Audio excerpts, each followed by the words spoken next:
Les jardins ont commencé leur vie il y a déjà pas mal d'années. Autrefois, c'était des terres qui appartenaient aux pépinières Chola, donc qui sont un peu plus bas. Apparemment, il y avait beaucoup de cailloux. Enfin, les anciens m'ont raconté leur déboire quand il a fallu enlever les cailloux. On en trouve encore d'ailleurs, hein, et encore pas mal. Voilà, c'était une carrière avant encore que ce soit aux pépinières Chola. Donc voilà, moi je suis arrivée en 2016, pas par hasard, mais parce que j'ai déposé des dossiers un peu partout. Et donc, pour mon plus grand bonheur, parce que je suis très heureuse ici, j'ai atterri au Jardin des Charmilles. On a beaucoup de retraités, parce qu'il faut du temps pour gérer un jardin. On a aussi des jeunes, ça nous fait du bien d'avoir des gens de 40, etc., 30, 35 qui sont là. Mais il y a quand même beaucoup de personnes entre 60 et 80 ans. Alors ça dépend des gens, il y a des gens qui se spécialisent, beaucoup de haricots, beaucoup de tomates, parce que c'est ce qu'on trouve le plus cher et qui est le plus agréable à cultiver au niveau du goût, hein, et des espèces. En ce qui me concerne moi, je cultive beaucoup de choses et je suis très curieuse, donc j'adore prendre des choses que je ne connaissais pas. Comme je vous parlais tout à l'heure de la courge de Naples, je ne connaissais pas, le potiron bleu, je ne connaissais pas. Voilà, j'avais envie de faire autre chose et puis je partage ma production avec ma fille, ma plus jeune fille. Donc c'est vrai que j'ai des poireaux, des pommes de terre, des carottes, des concombres, des aubergines, des courgettes, des courges.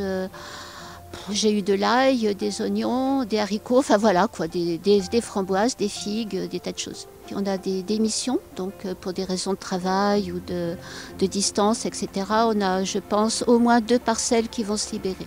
Sur Internet, il y a l'adresse, hein, de toute façon. Si on va sur les associations chambériennes, on trouve les Jardins des Charmilles et on trouve l'adresse de Hamar, donc, qui est président et qui me transmet après les demandes. Et après, je réponds aux personnes en disant si oui ou non leur candidature est acceptée. Il faut aussi faire attention à l'eau, on fait attention aux fuites, on fait attention qu'on est vigilant quoi, par rapport à l'eau. Voilà, donc c'est compliqué parce que quelquefois on arrose, on gratte un peu, on se rend compte que l'eau a pénétré sur 1 centimètre, ce qui n'est pas suffisant pour les cultures. Donc le truc, c'est de pailler le jardin, il y en a plusieurs à le faire. Quand on peut récupérer de la paille, évidemment, ou du foin.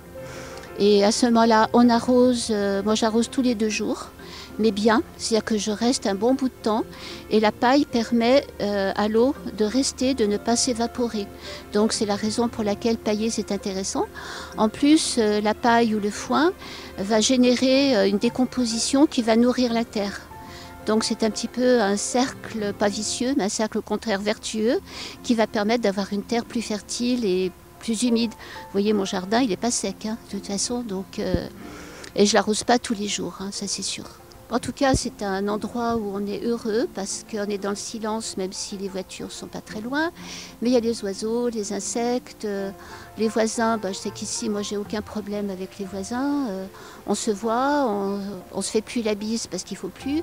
On se dit bonjour, on se raconte 2-3 choses et puis on se remet au travail.